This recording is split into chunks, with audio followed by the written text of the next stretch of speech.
pourquoi la France s'accroche-t-elle autant à Djibouti? Après l'annonce de la mort d'un soldat français à Djibouti, 20 minutes, s'est demandé ce qui retenait encore la France dans ce petit pays de la Corne de l'Afrique.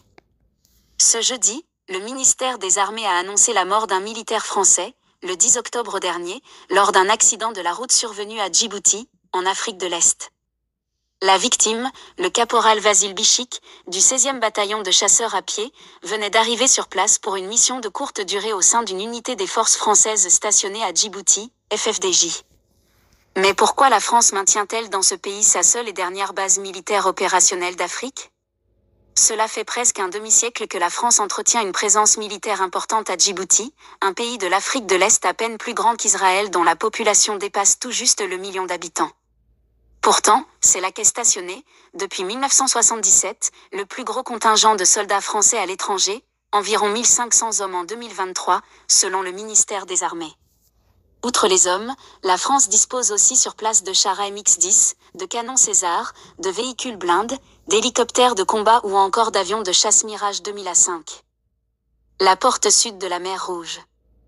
Selon Sonia Le Gourielec, maîtresse de conférences en sciences politiques à l'Université catholique de Lille, spécialiste de la Corne de l'Afrique, la présence de la France à Djibouti a toujours été stratégique. Cette base permet d'abord de projeter rapidement des forces dans le secteur en cas de crise, explique-t-elle. Et de citer la Jordanie, l'Irak, la République centrafricaine, la République démocratique du Congo ou encore le Sahel avec les opérations Serval et Barkhane. Djibouti est d'autant plus important pour la France qu'il s'agit de son dernier carré africain, ajoute Jean-Marie Collin, consultant sur les problématiques de défense. C'est aussi un site de tir et un lieu d'entraînement, précise-t-il, où l'on forme un réservoir de forces aguerries, acclimatées et entraînées, reconnaît le ministère des Armées.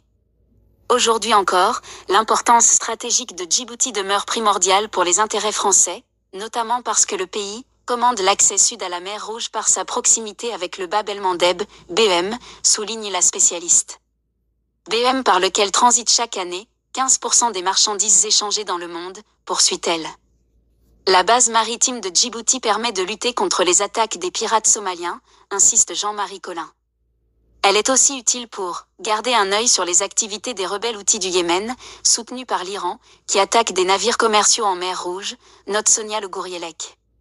D'ailleurs, si la France a été la première à installer une base militaire à Djibouti, moyennant un loyer de 30 millions d'euros par an, de nombreuses autres puissances internationales n'ont pas tardé à l'imiter. Les États-Unis, l'Italie et la Chine ont désormais un pied-à-terre dans ce pays, sans compter l'Allemagne et l'Espagne qui sont présents sans toutefois disposer de base, assure la spécialiste. Et certains pays y ont de grandes oreilles, comme les États-Unis avec la CIA et la France avec la DGSE. À tel point que l'endroit avait été rebaptisé Djibouti, nid d'espions, affirme Sonia Le Gourielec.